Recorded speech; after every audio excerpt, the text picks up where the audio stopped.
Back to the upside we go here this morning to kick things off on a Monday that could be an important week for the overall market ahead of the Fed coming up on Wednesday.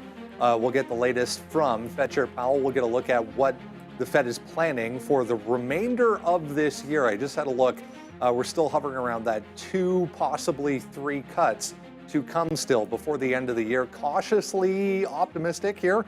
The market is to kick things off, 0.85 to the upside right now for the NASDAQ. Lots of individual names to talk about this morning. I was actually just keeping an eye on Reddit. Saw a note there.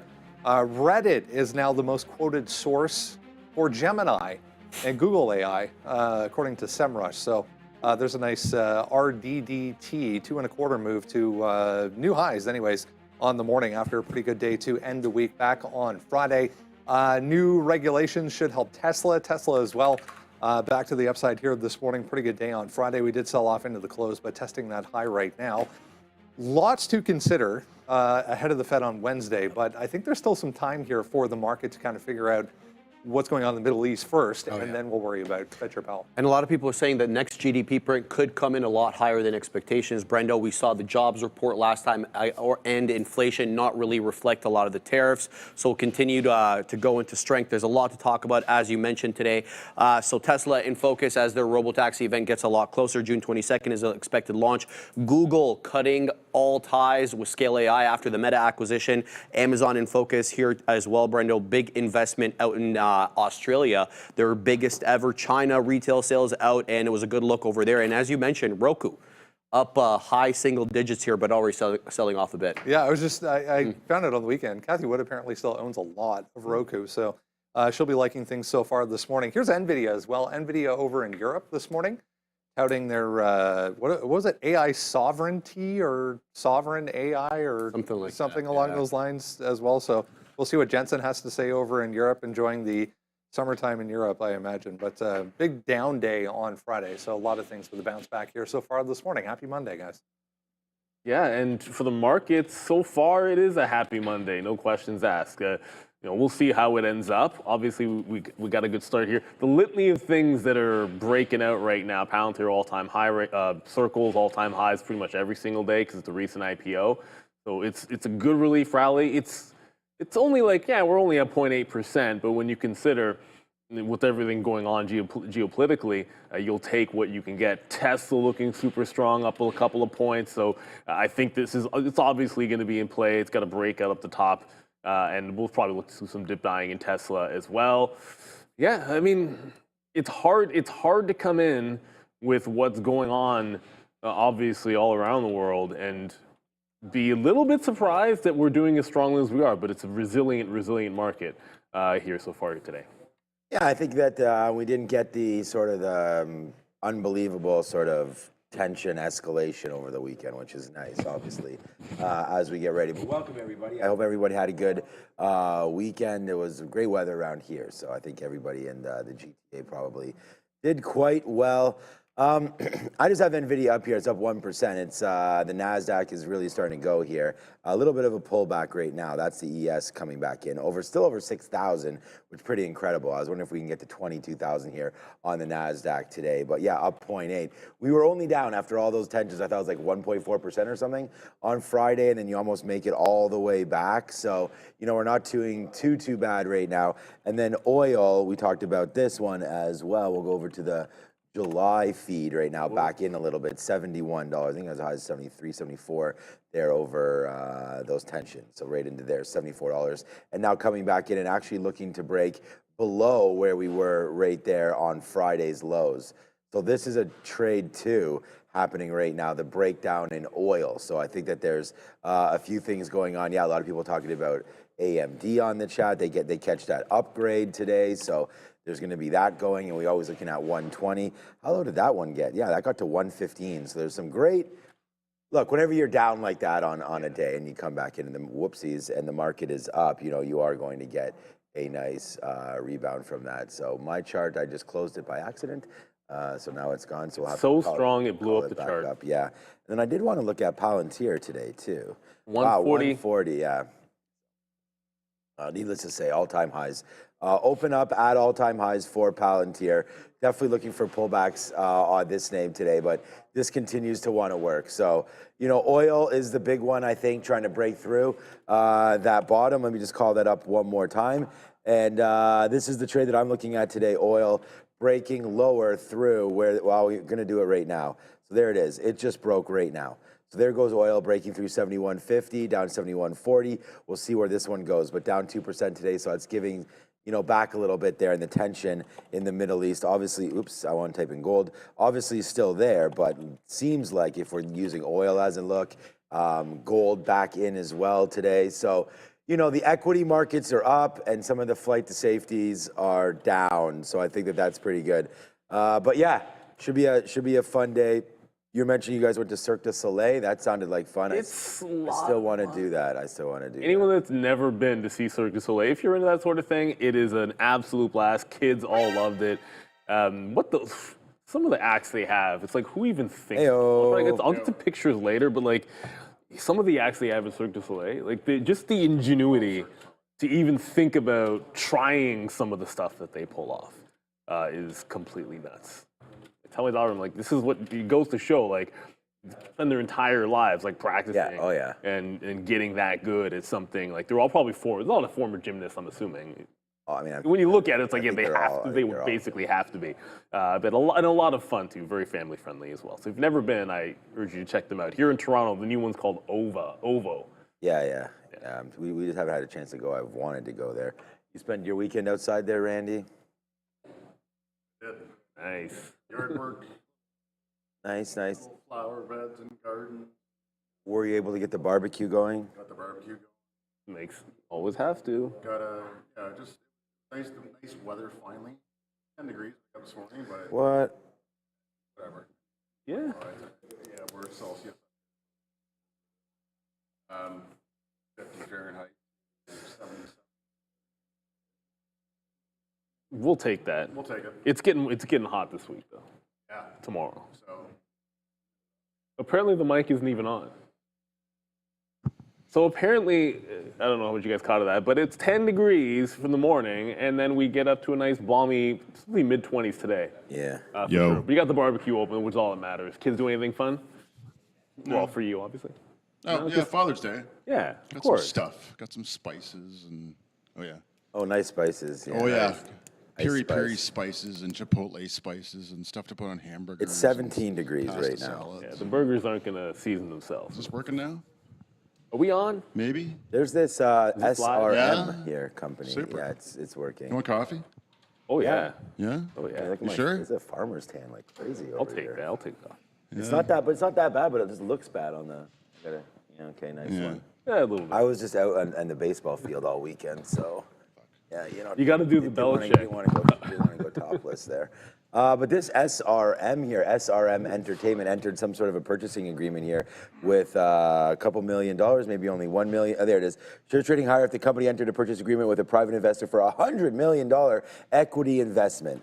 Which is used to initiate a Tron token treasury strategy. Uh-oh. So they're going into Tron coin right here. Yeah, so, that sounds like a great idea. Going to any coin, this is potentially what happens. So I have no idea what's going on with Tron, but there goes SRM right now. Closed in at $1.50. They're putting some money into Tron coin.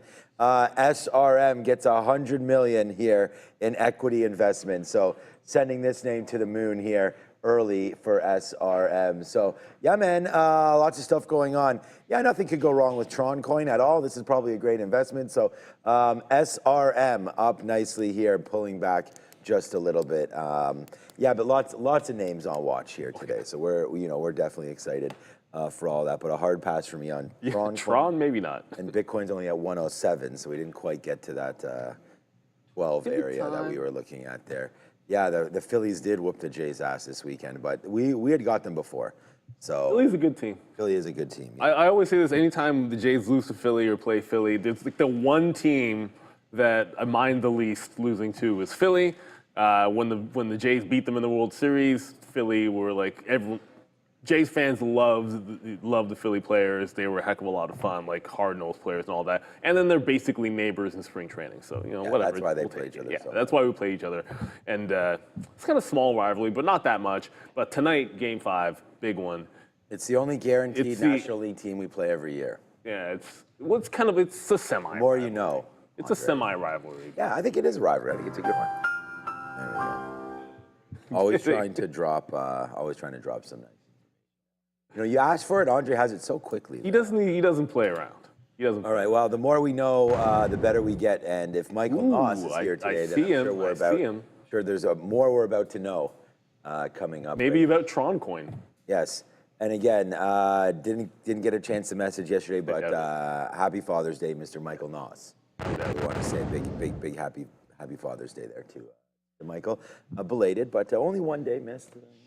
Friday, Saturday, Sunday, Monday. Yeah, okay. And then this Thursday we have Juneteenth. So a little bit of a holiday short midweek. Week. Yeah, midweek holiday doesn't happen often, if happens at all, really. July 4th, I think, is July 4th Friday again. Is it? I thought I was looking that up. You could be right. I haven't. Yeah, you're right. I haven't checked. Well, there's the more you know again, right there, Andre. Let's go again on that one. Did they do the half day on the 3rd because of that? No, the more I don't know. I would think that. Now I have no idea. I'm not sure it's a half day on the Thursday, but we'll figure out. But all right, let's get rocking and rolling here. Let's go over to the desk. We'll work on some notes and we'll get them out, and it should be fun. Yeah, shortened week, but midweek holiday. Hey, Fabian. And the Fed, baby. Yeah, and not that they're doing anything. What was it? What would you say? Fed. Oh, the Fed on Wednesday. Yeah. Wednesday, yeah. The more you know about that too is. Then you realize it might not mean anything. No change. There we go. Wow, this is happening a lot today. We're very educational oriented. Hold it. It is an early close on the 3rd. Yes. They always do that? All right.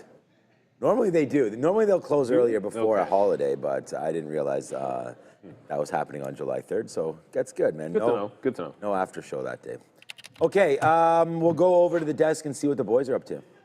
I just keep my eye on DJT moving around here a little bit this morning, guys. Trump organization unveils quote-unquote T1 smartphone starting at $499, going to be available in September. So watch out for your Trump phone coming to a Best Buy near you in September. I don't know.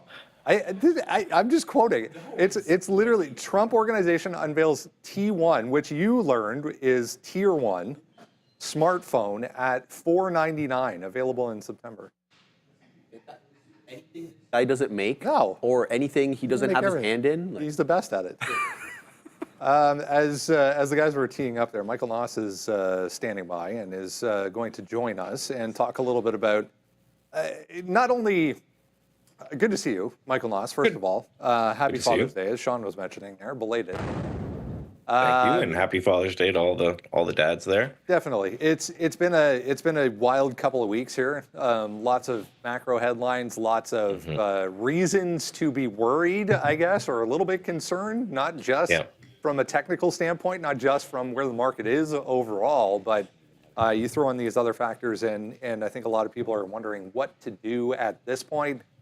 You went back and had a look at some prior data surrounding some of these Middle East conflicts and what tends to happen to the market after that. What did you find?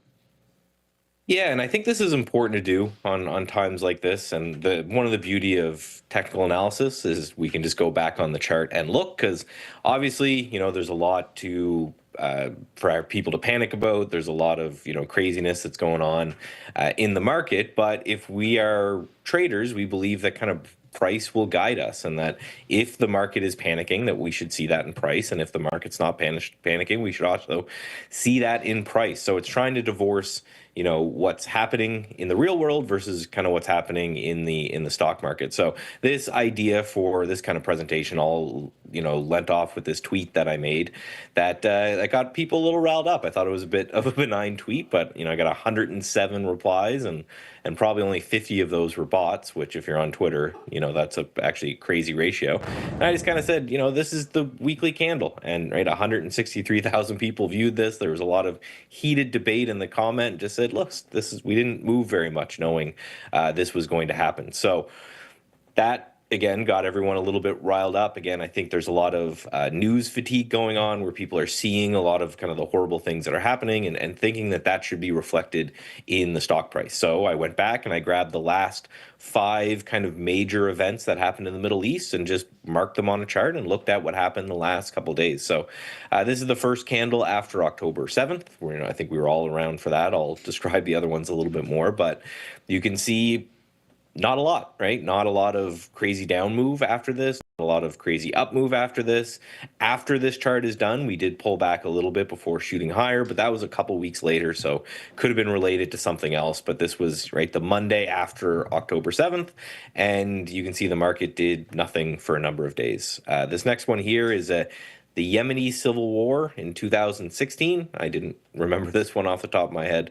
A little bit young for that there, I guess. But you can see not a lot of action, not crazy up moves, not crazy down moves, just nothing, just normal kind of choppy market action.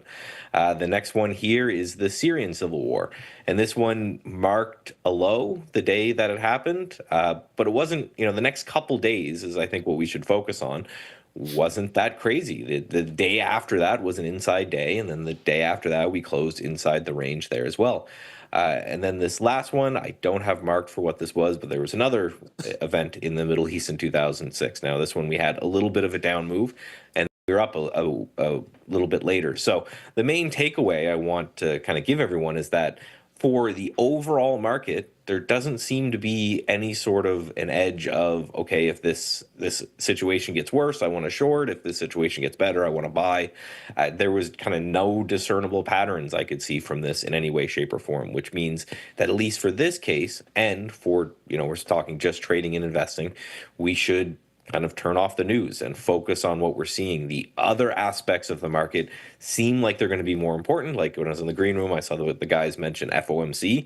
That seems like it's probably going to have more of an impact on the market than this. Now, doesn't mean there isn't sectors of the market. We see oil going crazy. Gold might be an interesting place to watch. There may be areas of the market that are interesting, but it just shows that when you see a headline like this, I'm kind of encouraging the audience to do this as well. Just go and Google when are the last major events that have happened and go look at the chart before you kind of make a decision that could be kind of emotional, impulsive, and maybe lead you in the wrong direction. All that said, and valid points, if we put some of these macro issues aside and we put, the Fed aside and all these headlines that we've had over the past couple of weeks, and just purely look at, from a technical standpoint at the overall market right now, we seem to be struggling a little bit here, trying to not only get back to highs, but maybe trying to breach those highs as well. We said, going back 2 or 3 weeks ago on this show, earnings have come and gone. This is going to be the FOMC that will maybe paint a picture for the remainder of the year. Might not as well. But the market seems to be really looking for that next reason to kind of get going here again and maybe test those highs. Yeah, and I think honestly, I think this is kind of healthy action. The more that you base under highs, the more you're kind of chewing through this this supply that's above us from these all-time highs. The more you're getting chance for shorts to unwind and for longs to unwind that are finally back to even after being for a long time. And this can create a lot of choppy action. Could be maybe on Friday what I'll go over is when the market hits new all-time highs after a bear market, it's rarely clean. And I think it's because one of those, the more people are looking at a zone, the more choppy we can be around that zone. But I agree, it's going to be some sort of event that gets us to and through these highs, maybe a trade deal that's finalized and signed, maybe something like that. But just some event just to push us through the all-time highs, and then maybe we can continue the trend after that. As you were saying, from a technical standpoint, it'd be interesting to kind of see, like the last time that we were in this situation, how long did it actually take before, within a 5% range from all-time highs, how long did it take before we actually got that next leg either up or down? Because at this point, we really don't know. Great stuff as always. Michael Noss, we'll see you again after the close. I'll talk to you after the close. Looking forward to it for sure, Michael. That's sort of the thing. We had sort of talked about that last week with regards to even with the war in Ukraine, like where a lot of times we get it when it's really bad and the news is bad. You really expect, the market should reflect the world. The market market does reflect the economy in some sense, but it's not like this one-to-one that we get. So like think a lot of the things that the themes and things that were strong before, kind of you go right back into the well to look at those. The Qs are so close. We're just a stone's throw. Like what is going to get us over the hump? Which trade deal is it going to be? That's obviously a question mark. That it doesn't even really matter what takes us to the highs. As far as I'm concerned, you look for like the continuation. In a bull market, you're usually buying dips, and we'll see. Like it's Friday resistance on the Nasdaq seems almost inevitable to test, and we saw that come in. It was like on the Qs here, it's like 532, but I think we get a good test of that in here today. And a few names on the long side that we do like. We've already talked a little bit about Tesla. We'll get into some of the chips as well. But there's still headlines to be watched, of course.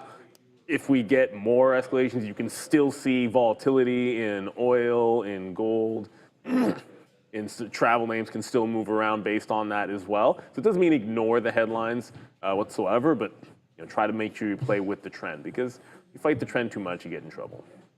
Here's the other one, Sarepta down 40% here that's after up another liver failure linked to its gene therapy treatment. So, if you're looking for downside here today, down 40% right there, Sarepta. And not looking, it's been going through some things here. Wow, some big time things. Oh God, I'm gonna sneeze again.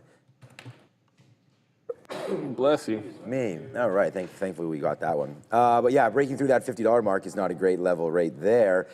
We kind of got back up to there at 60. Now you drop down. Now you're all the way down into $27 for Sarepta. So whether or not this gets upgraded or downgraded, it is down right now on, again, an unfortunate death there in Elevides. I don't know, the rare muscular dystrophy treatment that they have there. So sad that that's going to the downside, but another mover there, because we just talked about that SRM stock that was really starting to rip up here on Tron, the world's richest man, coming in there with that coin. So we'll have to wait to see what's going on here, as their treasury raised $100 million here to go with Tron coin, apparently. So that name's starting to go, and tons of volume, 15 million shares. All right, let's go find out from Adara what's been up or downgraded. There's some interesting ones today. We'll start here with AMD. This one you can find a little bit more about in our watch list, getting a positive note from Piper Sandler and a $140 price target. Celsius here with an upgrade from TD Cowen. They're up about 9% this morning. Cisco here with a Deutsche Bank upgrade, and Hinge Health getting upgraded by Raymond James. On the downgrade side of things, we're a downgrade for CoreWeave, one of our recent IPOs here. B of A Securities giving this one a negative note. Sarepta, as just mentioned there, down 41%. H.C. Wainwright giving this one a downgrade with a $10 price target. Angie here getting downgraded by Citizens JNP. And last but not least, Freshpet with a UBS downgrade. Back to you. Yeah, I like the chips for some strength, and AMD, kind of fits that bill. I'll be looking at Micron, maybe some NVIDIA today, but CoreWeave on the other hand with that downgrade. Now there's something that, I didn't pay for locates on this, but I'm probably going to go ahead and do it, just because the last week, its trend, look, it's been an upward trend, but its trend was decidedly sloped to the downside after making a fresh high at 165 back on the 4th. And this is another one, Circle, big IPO, big run, CoreWeave, just insane rallying since their IPO breakout, which, the breakout happened in May, like mid-May.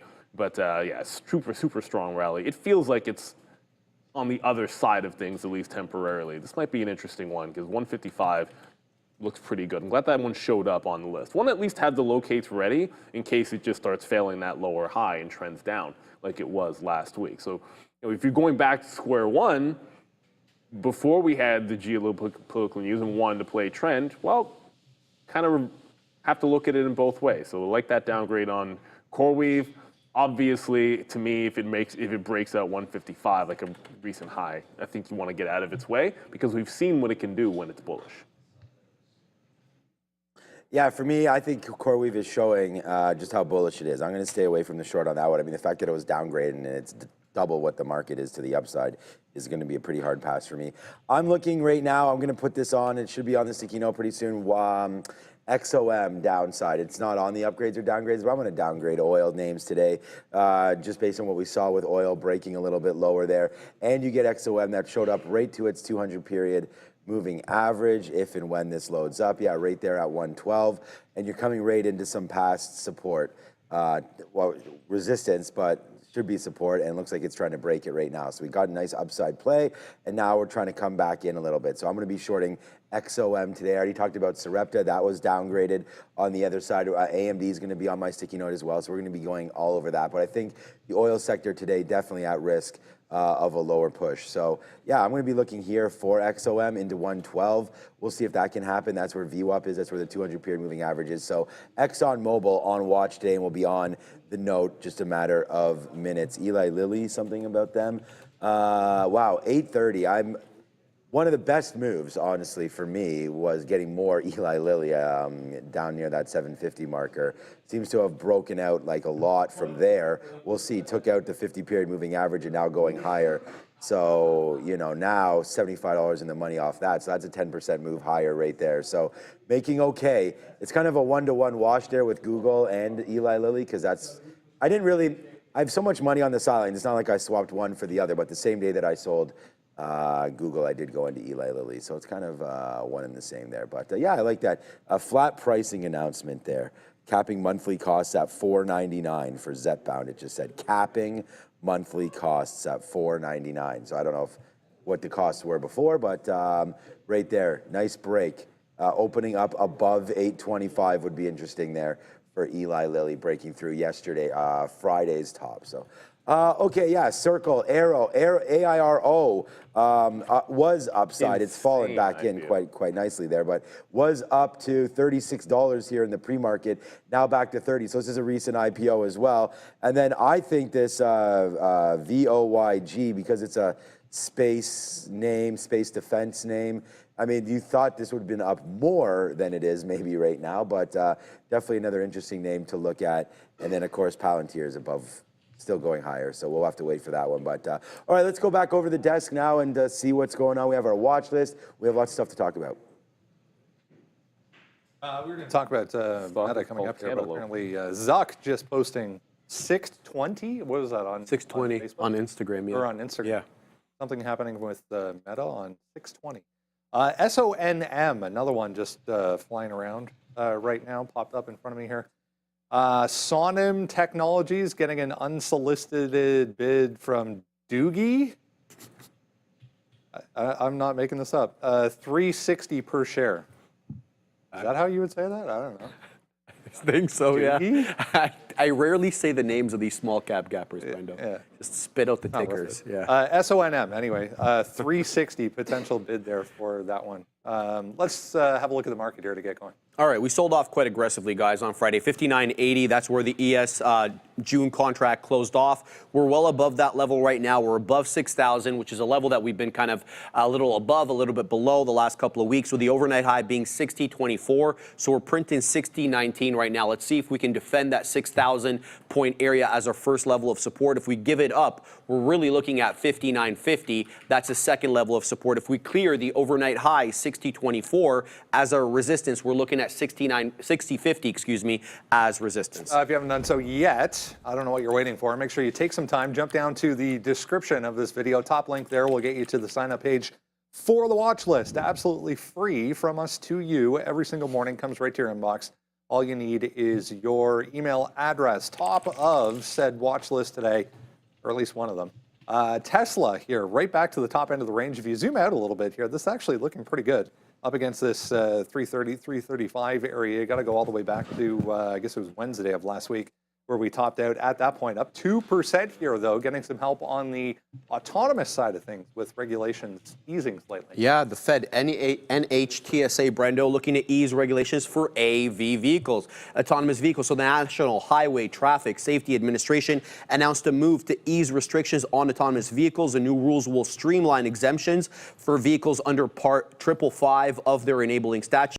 This includes letting automakers bypass certain safety rules, such as requirements for a steering wheel, for pedals. This is all going to happen over a 2 to 3 year test period. It's not going to happen overnight. The update obviously will help Tesla's new Cybercab, which is still in the prototype, because it lacks traditional driver controls. Enhanced exemption instructions will assist automakers in navigating the legal framework.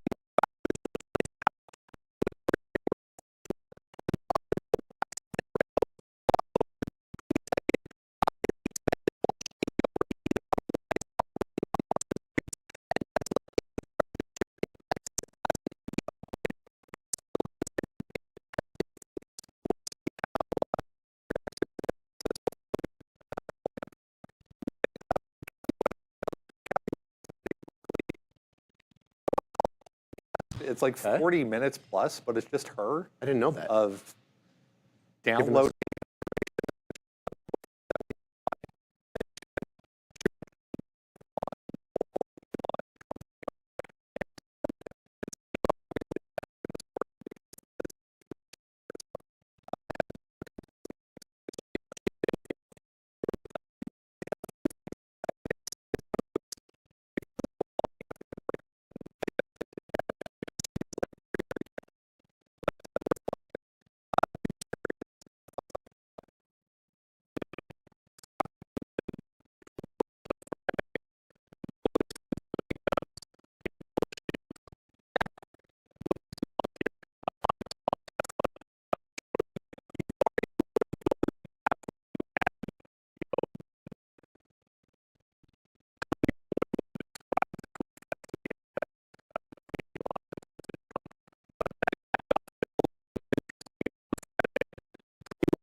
And have a quick look at what we're talking about here. But I have Tesla as a 330 pre-market low.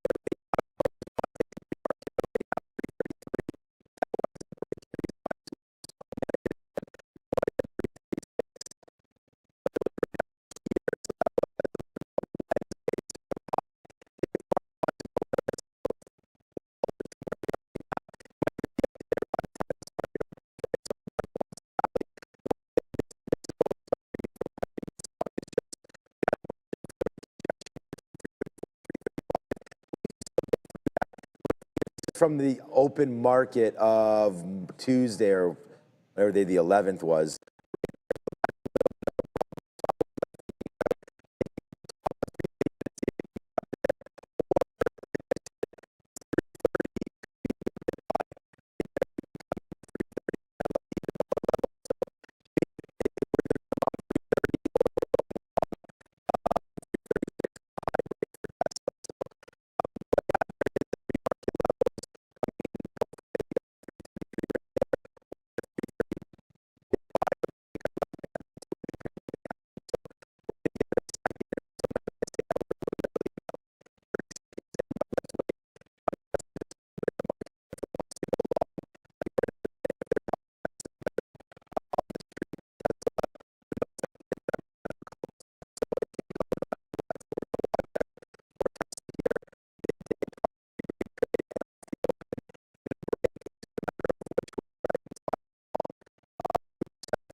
had intended to spend about $200 million with Scale this year for training its Gemini AI model.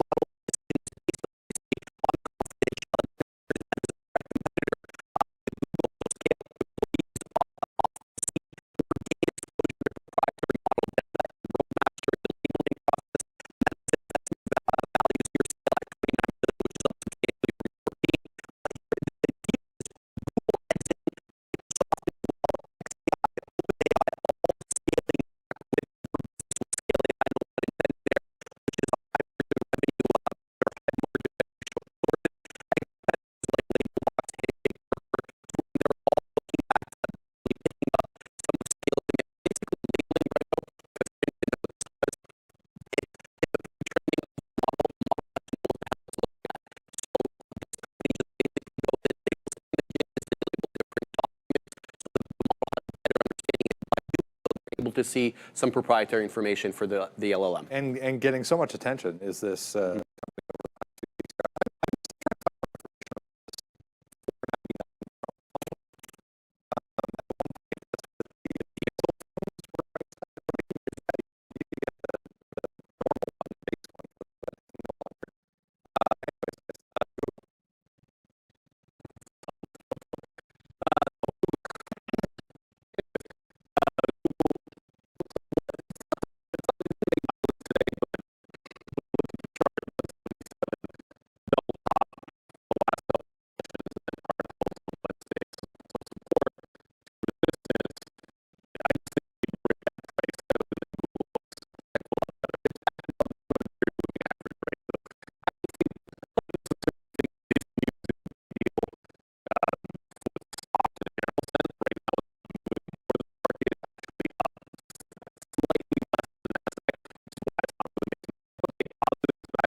There, and we're going to wait to see for a 177 break. I think that gets us to 180 plus today. So if you can break that 177, I think we do. Rest our heads somewhere between 170 and 180 today. So that would be a nice look to get back to this. So I'm, hopefully, I don't want to miss this trade, but we'll have there'll probably be any Google or Palantir otherwise in this. But for right now, I think Google is a nice upside target and breaking through that 177. So if you like the stock, been trading really well. It's come a couple weeks ago and I was with them there. He's doing really like this stuff on Google. So yeah, we'll just see if it breaks a little bit higher now. It did pull back off that 180 levels. That was pretty interesting to see because we did have a top there back in November, touched it, and then whoops all the way back down. But what we did was hold the 200 period. So that's absolutely fantastic. Now it's just way higher. I think Google's working. It's higher than 180 by the time this week is over. So yeah, if you're thinking that, you have to be thinking long. Google right now on dips looks like they want to buy it, and right now we're looking like we're trying to rip about 177 break right there. The thing is, it's just with the market today, so it's actually underperforming the market. So I don't think it's a good decision that they're in TSLA, then they're under TSLA. It shows a little bit of uncertainty there for what they're trying to do. So not absolutely in love with this one, but it was close. It was close for a breakout. Yeah, no, because it was close, it was kind of like probably it'll be the best one. So we can see what happens here with Google. Right, and back to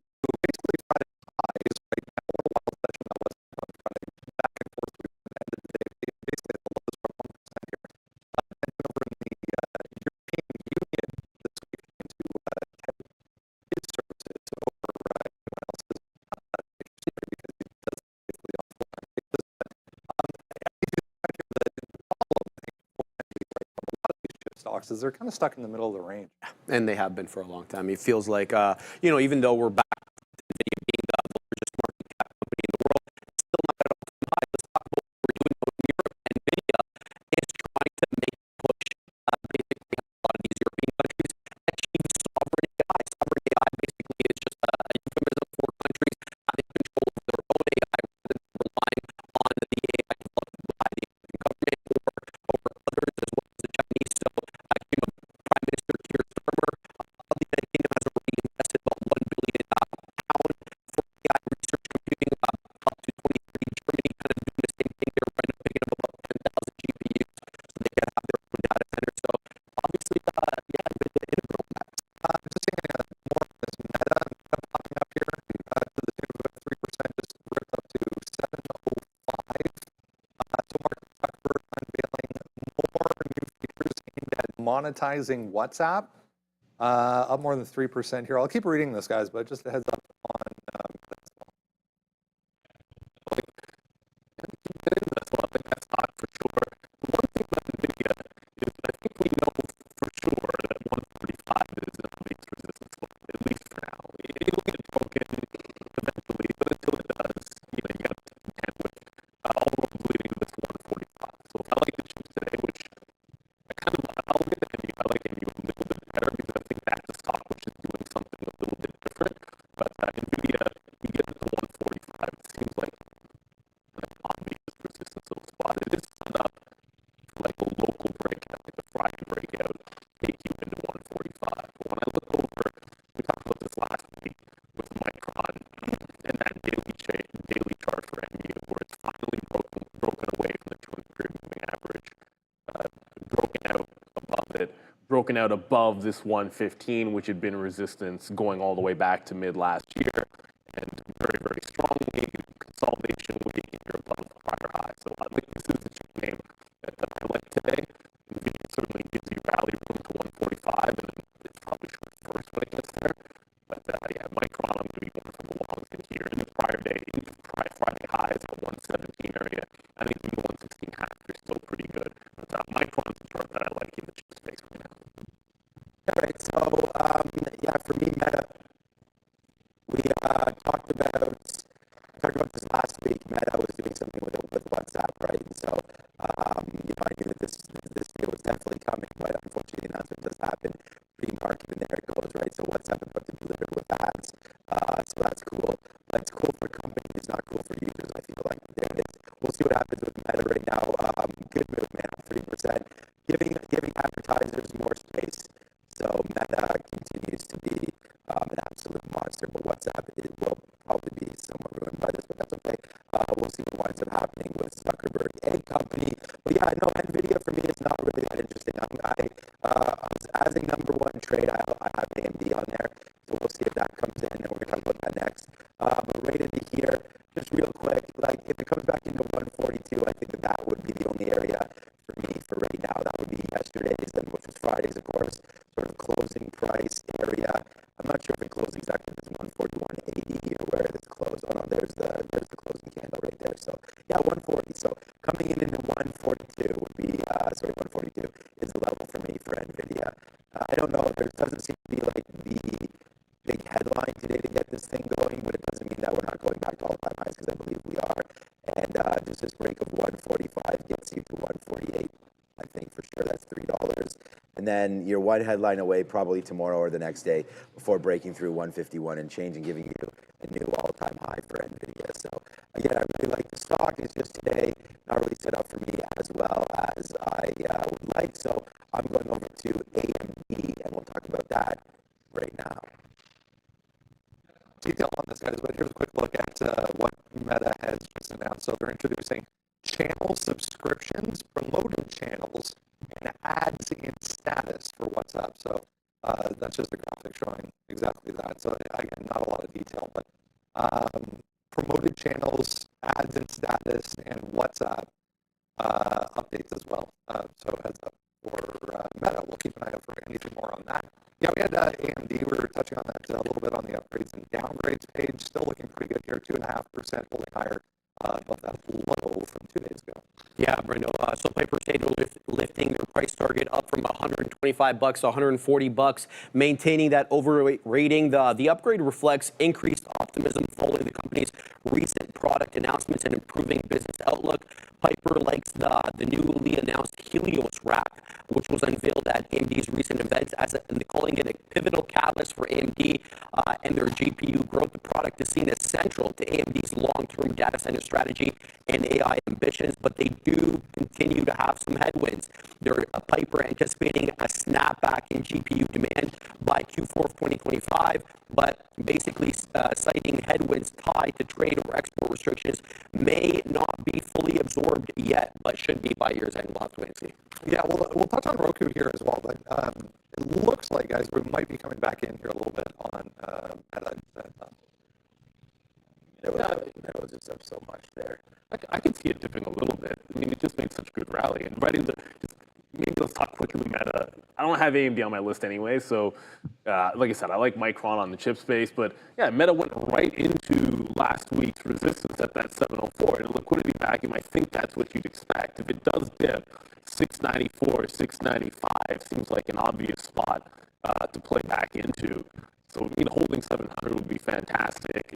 Nothing about the daily chart doesn't look good, but it's essentially just travel the entirety of the consolidation range. So you go to the top, the next step to make a higher low, I think makes a lot of sense. 695 on Meta actually even lines up with VWAP at 695 as well. So that makes a little bit of sense there. Yeah, no, so for me, for AMD, I have it on there. It's going to be a good trade I'm hoping for anyways, and I just have it breaking through this 120 marker. So just right here, I have AMD 120 long. It's a key level, but we have the upgrade. We have the product announcements. They like them. We had those announcements last week. So, up 2.5% definitely with the market. So I think that's going to be a good play right there. There's 118, any dip opportunities into 118. I like that. Yeah, it's not that I really love the stock. I don't. There's some top problems here up around that 125 mark. But here's 120 right here. We had last time we had broken through it. That's what led us up to 125 before running into its 200 period moving average, which is a screen. So, you're gonna run into some problems, but that's a little ways away, and that's not a problem of mine. If we're down here at 119 and we want to get higher. So I like the stock. I think it works. I think we can get through that 120 marker. Here it is right here on a longer scale. So there it was, slow down chart. There we go. So here it was right here. So it looks good to me. I don't think it's a fade area. I mean, if the market comes back in, which maybe it's starting to think about doing maybe, then I could see this coming in for us. But for right now, I'm looking for a break. If the market does come in, I mean, here's 118 right down here. So you have a top there, a little bit of a gap, and it's not much. It's like 20 cents. So, there's some sort of hopefully a demand area right here at 118. So we're just stuck in the middle of a trade. It's either a 118 dip buy or that 120 break, kind of like whatever happens first for me. We'll be on one of those plays. So for AMD, that's what I'm looking at. Probably the dip buy, as I said. Looks like the Nasdaq's coming in just a bit there. So I would say that's more of a play than anything else right now, the 118 dip buy. But when we're writing this note down, we're up here at 119.20s and looking to go higher. And then we had a little bit of a dip happening here. But the Nasdaq trying to hold this pre-market level, so I think we're probably okay. All right, we have tons of time. Let's just go over and talk about Roku. A lot of volume behind this so far this morning, but yeah, getting a Amazon-sized boost here this morning, 9.3% right now, $82 coming into play. I was just saying to Sharif before we came back over here, you zoom out a little bit, this thing is still basically nowhere compared to where it was back in the pandemic, but this is going to help. I mean, Amazon ads coming to their CCTV. That's the mother of all double tops. I've never seen a better textbook. Yeah, geez Louise, imagine holding that chart. All right, guys, Amazon Ads and Roku unveiled a new and exclusive integration that allows advertisers to access the largest authenticated CTV footprint in the United States via Amazon DSP, which stands for Demand Side Platform. We know Amazon is in the advertising game here as well, so the partnership targets about 80 million logged in CTV households, which represents about 80% of all U.S. CTV reached, according to ComScore. The early campaign showed about a 40% increase in unique viewer reach with the same ad budget. So not spending, you're getting a bit more. The ad frequency dropped about 30%, which improved efficiency, resulted in advertisers basically getting 3 times more value for their spending. Not a bad look there. It will include premium content access like Roku on Roku's channel, Prime Video. Third-party platforms as well are going to be involved in this, like Disney, Paramount, Tubi, WBD, and Fox. The strategic implications here are Amazon touts this as a giant leap forward in performance-based TV advertising, giving these DSP users full funnel capabilities and a brand awareness conversion. We'll see if there's any kind of follow through here this morning, but not a lot of interest so far here, guys, for Roku. It's up very nicely on Roku for sure. I want to see volume start to come in out and about and above $82. 370,000 in volume. It's not bad. Obviously, it's going to do a little bit more pre-market volume than recently, so relatively speaking, it is pretty good. But yeah, 82.5 is where you need to break out. You're about $1 lower than that here on Roku. This portion of the show brought to you, everybody, by VinFast, because VinFast just dropped their Q1 2025 earnings. Revenue is up 150% year over year, and they've made a big jump on gross margins, now sitting at 35%, minus 35%, up from minus 59% last year. That's thanks to tighter cost control and growing scale.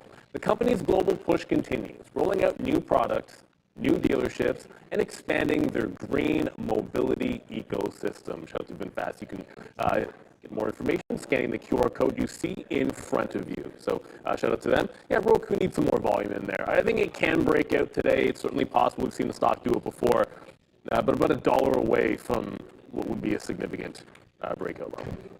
Yeah, okay, so for me, I haven't really looked too hard at Roku over the last little while, but $81 does seem pretty low, considering where we know this thing can go. But it's, I don't know, it's well up. They're starting to break through right now, coming into, again, as another supply zone. So, yeah, it's nice that it's up 10%, obviously giving it this move right up to there. I would be very cautious of an 85 to 86 area right now on Roku. So something coming into that level would be something to look at for me.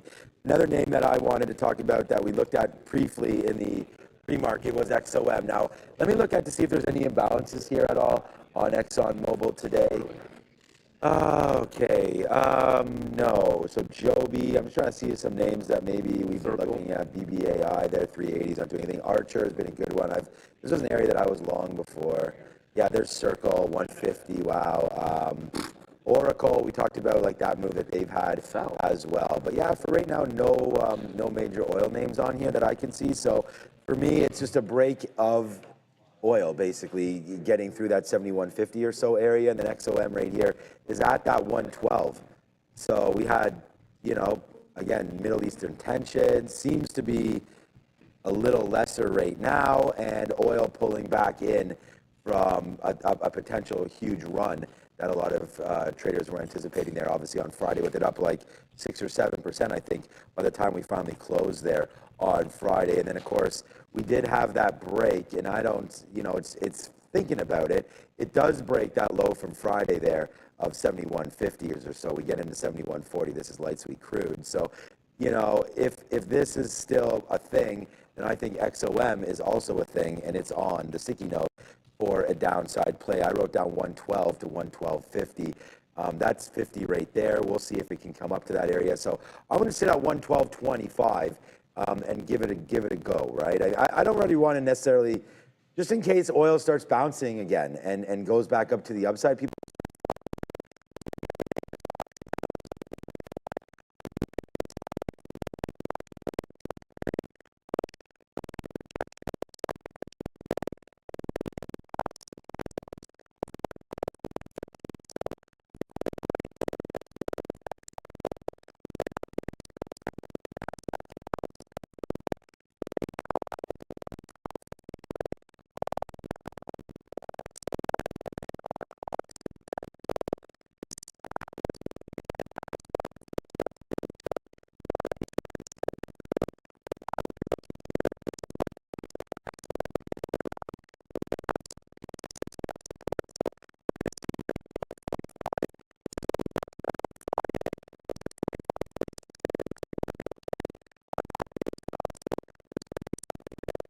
through. Oh, Oxy. All right, Mara just moved a bit. Let me see if there's anything that popped through here on those.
Version play, trend break, if it's like a trend break, like 3, 2.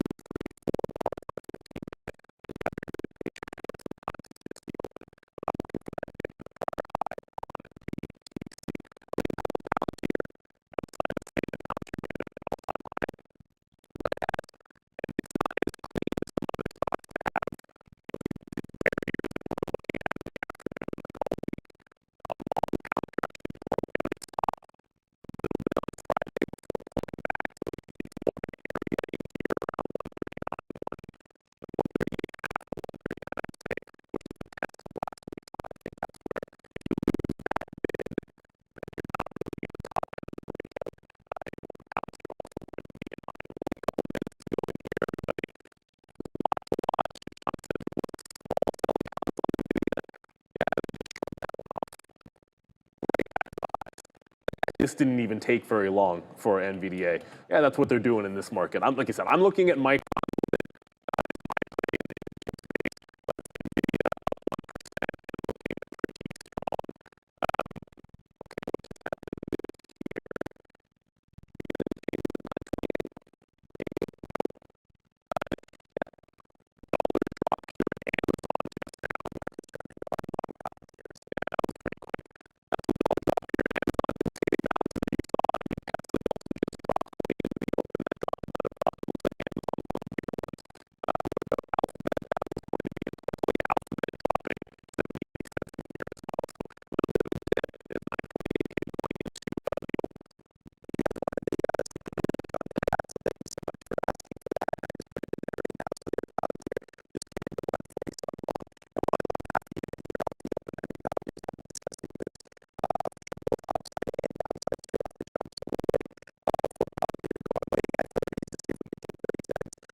NYSE as OGen. Okay, well, here we go, man. We are now into AMD, and AMD is coming in.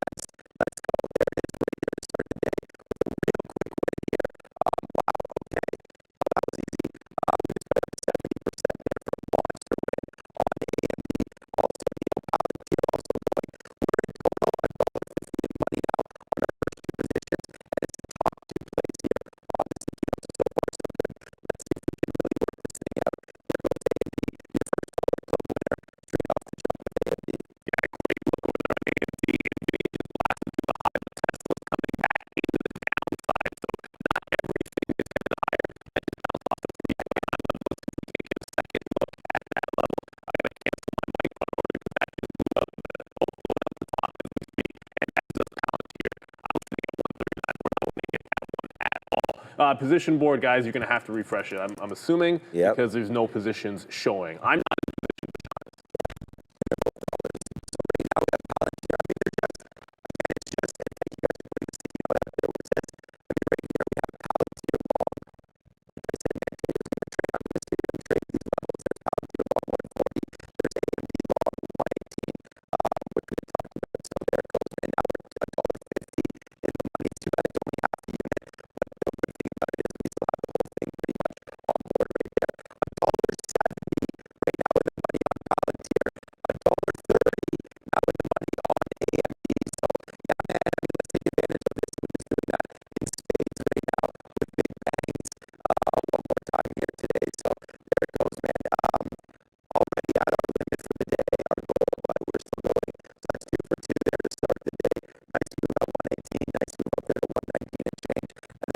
Biggest one of the day here, Palantir, already $2 in the money now for PLTR as we're trying to do good things here, but we're doing the best with the leads. We don't have, these are our first fills, so lots to go. Okay, wow, I wish my half unit is still good, but you know, I wish it was a lot more than that. There it is now, man, $2 in the money off of the Palantir sticky note trade idea.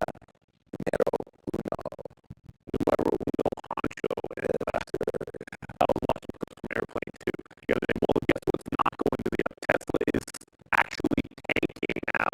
So this is not looking strong whatsoever. There hasn't been any bounce overall in the stock. Oh, I just got slipped into Micron as I was staring at Tesla. 323 on Tesla. That's 323. I will point with my hand. 323 looks like the obvious support level to be able to get into previous close 325 as well. As long as we're above those two metrics, I mean, I'll look for a bounce. I want to be bullish on Tesla, but I don't want to be catching falling knives when the market's breaking back out and this thing looks like an absolute dog. Tesla being an absolute dog. Okay, so Micron broke through 118 when that happened. Just came right to the pre-market high, 118 and a half, and now trying to pull back in here. So breakout through the top, not really the top, but through resistance, initial resistance. We pull back in. I want dip buys into the heart of pre-market support on Micron. Bitcoin's not really doing a heck of a lot just yet. But yeah, it's not really moving just yet. I'll keep my eye on Bitcoin, but nothing really happening there. Tesla is falling absolutely really heavily, guys. That looks like it's a super weak stock, unfortunately. Thought there'd be a little more juice in Tesla, but I'm not going to stand in front of that thing. Oh my gosh, we are absolutely having ourselves a day over here right now. It's $3 on Palantir, and we just took some trades through our next trade idea of AMD. So here comes AMD. Let's see if it wants to go, man. I don't know. It is having a problem here at 120. We could get the break and fake, which is kind of what it's trying to do right now. We were able to go, okay, here we go. We're able to get something out in the teens there. The best out for AMD, I guess it's in the 20s here, but that doesn't really, it matters a lot. Don't get me wrong, but there's Palantir. Wow. We saw half of this Palantir trade. Let me get out of a little bit more here on AMD. That's Palantir for flat because don't want this breaking the back.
not really doing much of anything.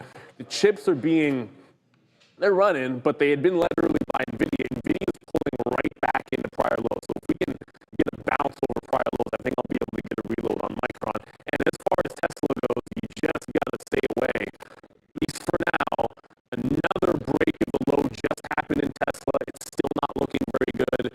For them, 323, that's the area that I'm gonna target for Tesla. It's almost red. If it gets there, then I can look for potential turnaround in there. And UNH here, this one pretty weak. Apparently over the weekend, the company, I guess it was announced the company reached a $69 million settlement in a fiduciary duty lawsuit. Now the company's been plagued with a lot of issues as of late. UNH dropping here right off the open. I also want to let you guys know that we do not have any economic data coming through at 10. Donald Trump, President of the United States, will be attending the G7 summit, so I'm going to be keeping an eye on that throughout the day. You can check out our Trump calendar and X at TTV Research, which is just posted, to see what he's supposed to be doing when. But apparently that's supposed to start around 10:30 Eastern. Back to you. Thanks, thank you, Dara, for that one. Yeah, we are just cruising right now with the stocks that we have on right now. I'm looking to get more. I mean, Palantir's gone, so forget about that. We did get out of some AMD there when it fake broke our levels, but I still am waiting to get a little bit more, obviously, as we go through 120. I'm going to try that. We just missed the average in. I was just late on it. We're at 119.25. That's sort of where VWAP is. It came down into 119.50. We should have done a little bit better there and maybe gotten that bid. So I'm still going to wait for 119.25 where my order was and see if it does come through. It is having a problem at 120. We did sort of anticipate that maybe something like that is in the cards. I'm going to take out one more piece here on Palantir just because of where it is, man. That just went up to 20. There we go. We get that 24 fill on that. I mean, this is now $3 and change. As we're, maybe we'll get some. I don't know. I mean, look what the Nasdaq's doing. I'm hearing, we're seeing or hearing that there was some more Iranian stuff happening right here, but the market is kind of just like whatever, man. And AMD is trying to get back upside right now again. So if we can get something out here in the 20s at the day's high, then we're going to do that, and then just let the Nasdaq continue to settle down, man. It's big time trading over here right now. We just got 2 times our goal, so we're pretty happy with what's been going on. But it can get nasty, and I am trying to take out some kind of profit here. But let's see if we can let it go. We still have a third of our AMD, and it's a good one. So the problem is we took some there, and then we took some on the 120 break. So that's why you're getting this average price. Otherwise, this would be 250 in the money. 250 in the money off our first trade there, plus 350 in the money right there. Gives us that $7 so far on 2 trades, or $6 there on 2 trades. So far, so good. And then XOM does exactly what I thought it would do, but that's about it. It goes up to 113, which we were talking about. But right now, as we watch out for this, it's starting to go back up. So I wanted to give this a shot. Maybe we'll see what happens at 113. But for right now, man, we are over the moon with this trading so far there today. Go Palantir, go AMD. But that's what we're here to do. Yeah, this one thing, CoreWeave tanked right away off the open. They're not gonna chase that move. Not in the market, which is absolutely flying to the upside. So if you took that one to the short, you pretty much had to have the initial candle on that breakaway. So it is what it is. If it comes back up to 150, I can always make a judgment. At that point, whether we like it still, maybe the size, who knows. Just dip bot on Micron. Looks like the trend is going right back in. 119 is almost the exact top up here. So we've got a couple of higher lows so far on Micron, but needs this thing to break out that top again. The 119 proving to be a little bit of resistance. I'm seeing NVIDIA's having a little trouble as well. And Carsao, Circle just hit $158, another uptrending stock. Look, the market's going on higher. I think you want to play some dip buys in anything that is uptrending. It's going to sit on your list. The only thing that's not playing out how I would have expected. I mean, Tesla's trying to get through VWAP here, didn't get to 323. That's where I liked it. Still want to be patient because it hasn't really broken the downtrend.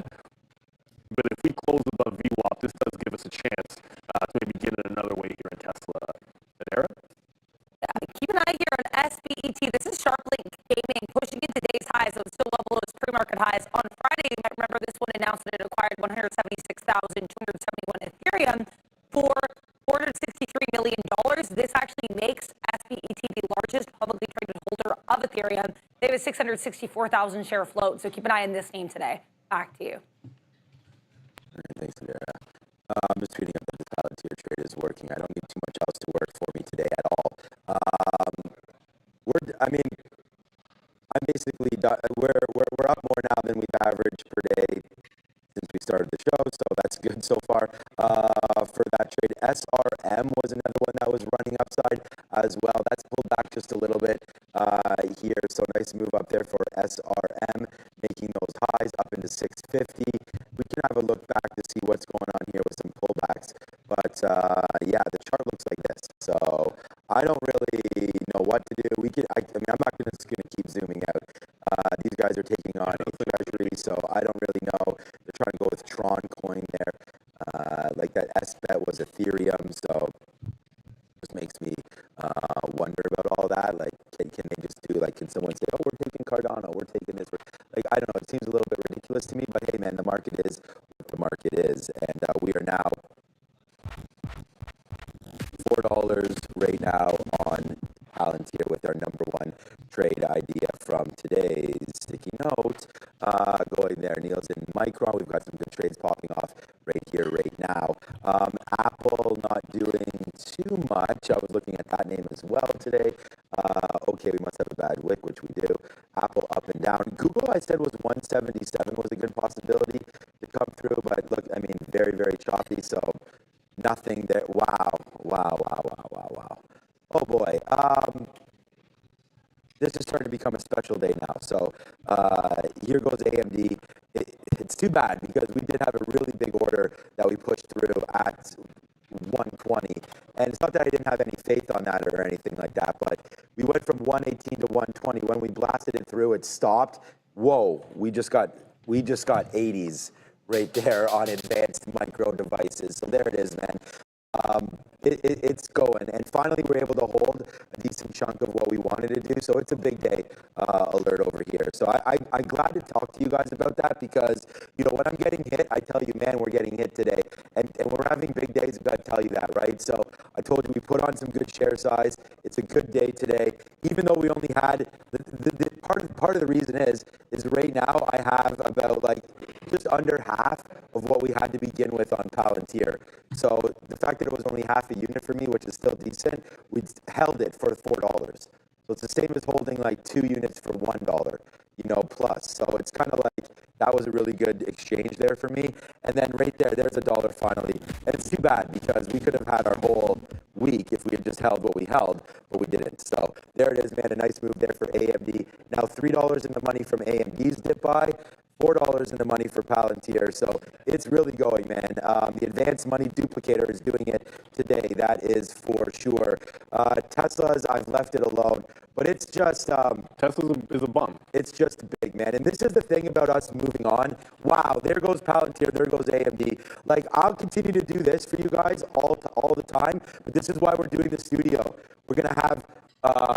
Sharif, we're going to have Joe talking about other random names as we go, right? Like, I'm just a big Mag 7, big cap type of guy. We'll look at other things, but I got too much going on. And I really appreciate getting the guys to my left and Neil and these guys trying to look for some other opportunities. So we've already talked about all of this. So there it goes. AMD taking out a little bit. We're really excited for the Studio 8 Renos, but Palantir is now $5 in the money. So yeah, man, my eyes are over here all the time. So I'm not hitting any other keys right now, just watching out for these two names and seeing where we can get off higher than that. Tesla was the other look, and I just saw it, and it's at 328 and not doing what I had hoped for. I was looking for a 330 break. I think it's doing what anyone's hoping so for. Maybe that can come through. I don't know. The other name that's some people have mentioned is Oracle was super strong last week. That's not really doing much of anything. I just looked over at CoreWeave, which was the name that I was actually looking to play to the short side. It might break out this 150 level as we speak. But as that happens, I'm not going to short that level just willy-nilly. That's a V-shaped recovery. You had to have the short on the way down, in my opinion. So I'm not just going to stand in front of a moving freight train. IBIT, on the other hand, I did not get the dip on IBIT when it held that pre-market low, but it's still very much in the pocket and in the range. So 60.5 I did like it a heck of a lot better if we could get that 16 and a quarter, but as long as we hold the bottom end of the range, I'll be okay buying the dip into the 60 and a half and to get into some iBit. Micron did not get the third dip just now of 118, but basically the same story. It's trying to make that run at the highs. 118 was our first price. We were able to get the second time through in the 30s. We needed to break the 119. It got there once. It can't seem to get there again. And as I said, iBit's where I'm sitting on the bid right now to try to grab that long. I haven't given up on Tesla. It's just that we're still downward trending. And until you get to 323 or make higher lows, it's a downward trending stock. I just don't think you want to fight it. NVIDIA could lose a little bit here, but what I like now, I'm going to show you NVIDIA and Micron side by side. Now you've got Micron making a higher low running the high while NVIDIA is pressing into support. So relative strength over here in some chip names that aren't necessarily NVIDIA, and that's what we thought today. Didn't really think NVIDIA was going to necessarily be the one. If you're trying to short circle, good luck to you, is all I got to say. 162, this just broke out as well. I want to give myself some iBits, see if we can get another dip buy in Micron as well. I know people talking about Coinbase. There's lots to be watching. I haven't looked at Coinbase once today, but what I can tell you is 250 is an obvious level. Pre-market highs last week had a bit of actually closed a little bit higher on Wednesday at that 250, but that's a bit of a gap fill up there on Coinbase. So yeah, bullish market so far. I've only been in the one name, and I'm glad I'm not in that Tesla long. I feel like you'd be, unless you somehow magically pegged to 327, which wasn't a big price, you could only be in trouble on Tesla. Still double barrel red on this opening range. Let it settle down. Not as bullish as I would have thought. Yeah, we're just slowly getting out of everything here as well. So I mean, as the market bounces around, like I said, man, if I can be here for the morning push and get this kind of response, then yeah, we're gonna do it every time. And I do have very small pieces left, man. For Palantir, I have about 20% left of PLTR. So we got a great out there at 144.50. We just took another out at 144 as it came back in again. And I have like less than 5% here on AMD. So as that goes, we'll have to wait to see where we end up on all of that. But we're done. You know, we've hit the goals, and I'm just proud that you guys have been here to see that, because hopefully you have hit some of your goals today as well. And if you want to level up your trading game with Prop XP, you can get up to 1 to 200 leverage and a static drawdown. Scroll the site and pick your challenge at propxp.com. Trade directly on their platform, sign up, try it for free, and start your trading journey.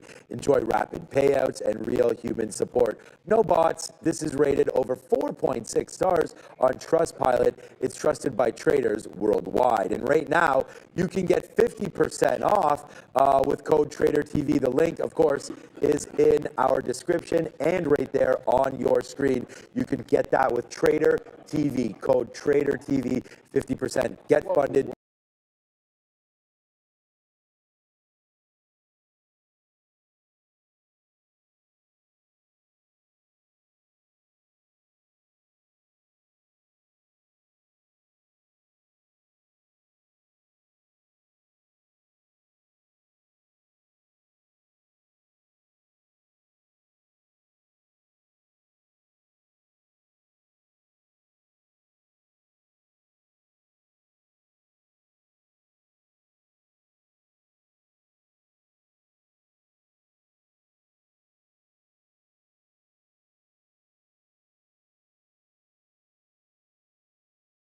Call today. My call for XOM today was a short, but you're starting to go back up to the upside.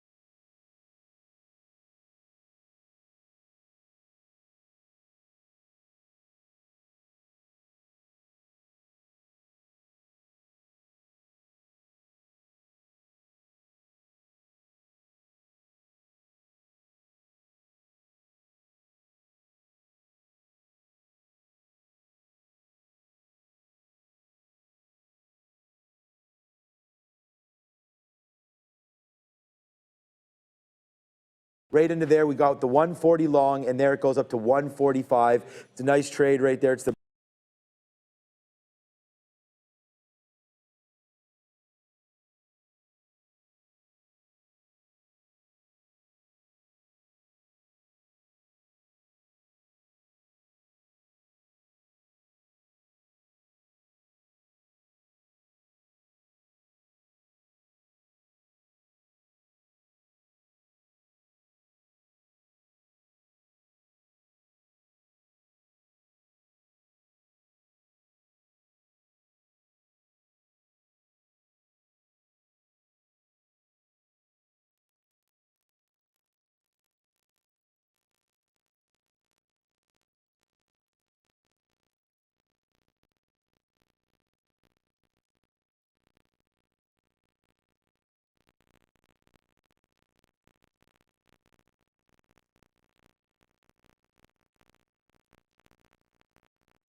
fight this thing. Not getting down to 323. You're not holding above the 330 level.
Both kind of in that push to the downside. Zscaler, which has been the strongest in the sector as of late, is still looking strong.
Iran's looking right now to de-escalate tensions, so that's going to be good. But right here, SPEC looking at this $12 mark. So we talked about this story earlier. Nice fall back in, right into the 200 period moving average and the 50. Now you're trying to resist a drop through $11. So SPEC right now trying to hold. Looks to me like it's pretty successful and could break through that $12 mark with SPCE. But OBOY, are we going upside right now? This is a monster. We were long at 118. There's the breakthrough 120. There it goes, and the dollar index also going to the downside right now. As hopefully some of these tensions do give up a little bit here in the Middle East. It sounds like we're starting to get that. Let's go see what the is up to. Here's a report from the Wall Street Journal. Basically, they're saying that apparently Iran is interested in potentially de-escalating with Israel, but apparently one of their stipulations here is only if the USA stays out of the fight. So they're willing to resume talks here if the USA stays out of this, I guess, Iran-Israel situation. Also, just be aware here, I'm also seeing reports that Stefan, who is the EU's trade commissioner, is going to be meeting with Jameson Greer of the U.S., who is the U.S. trade representative at G7 to talk trade and tariffs. So EU and U.S. talks at the G7 to be expected here, guys. Back to you. Yes, sir. And look, the escalation, you hope it happens. Certainly going to continue to rally the markets as far as I'm concerned. Again, to me, it's just an all levels up situation there.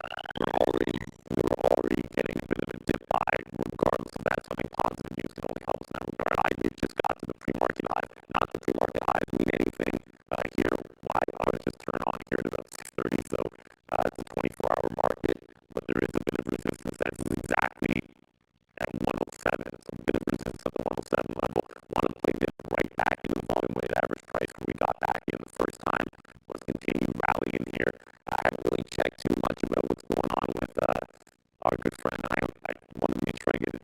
SRM is technically they're a crypto-related play. Tron. Good luck with that.